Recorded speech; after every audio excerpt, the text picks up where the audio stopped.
Jahody sú v koláči. Ahojte, špionky, poďte ďalej. Naozaj sa dnes ateliér zmenil na cukráreň. Pravdaže, Anička? Pozri sa, mám tu taký predajný pult, myštičky, lížičky, aj stoličky pre vás, malých návštevníkov. A ty si predavačka alebo cukrárka?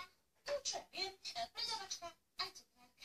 Ale nech sa páči, milé slečny, sadnite si u mňa.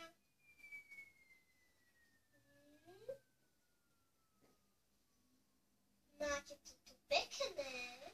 Ó, ďakujem, Anička, to dúfam. A dúfam, že aj chutné. Vyskúšate? Je jahodovú dobrôdku. Ja jahodový čaj.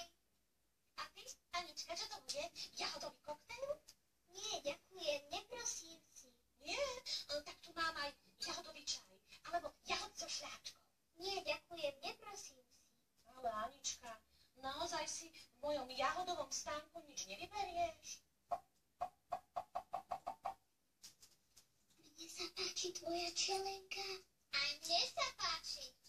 A ja by som takú chcela. Dievčenka, tak viete, čo urobíme? Premeníme tento jahodový stánok na kadernícky salón. Malej či veľké, my slečny sa vždy chceme páčiť. Aničke, Danke, Nancy aj vám ukážem, ako sa dajú ľahko vytvoriť ozdoby do vlasov. No, milé slečny, otvárajme skrínku. Čo budeme potrebovať?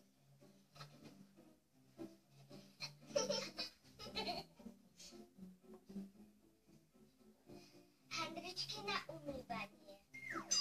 Handričky na umývanie budú určite dobré. Nancy? Gombiky.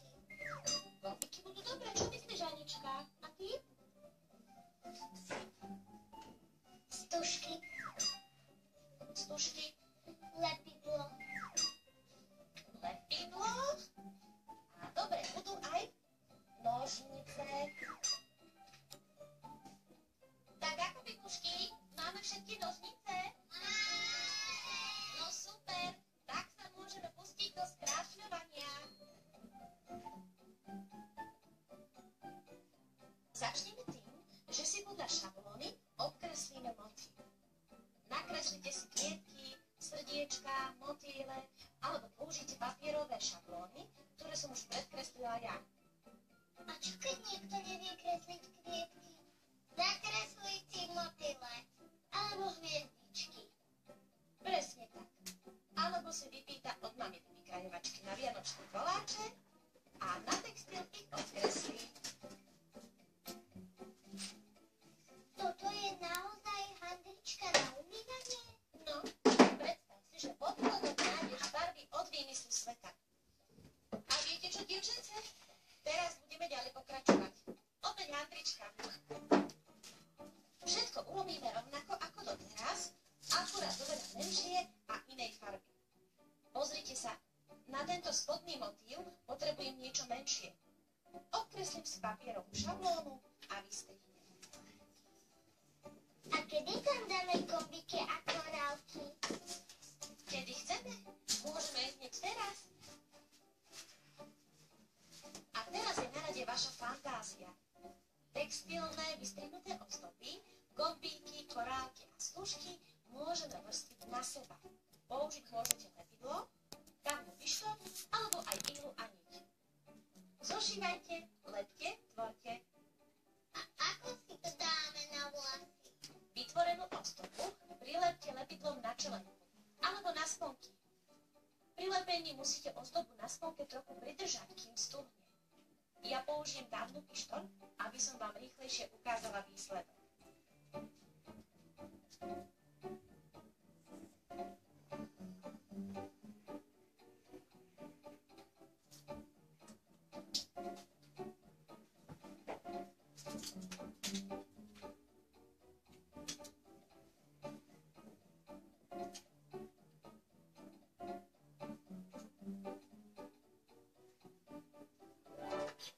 Dobre, drží? Aj na druhej strane, super.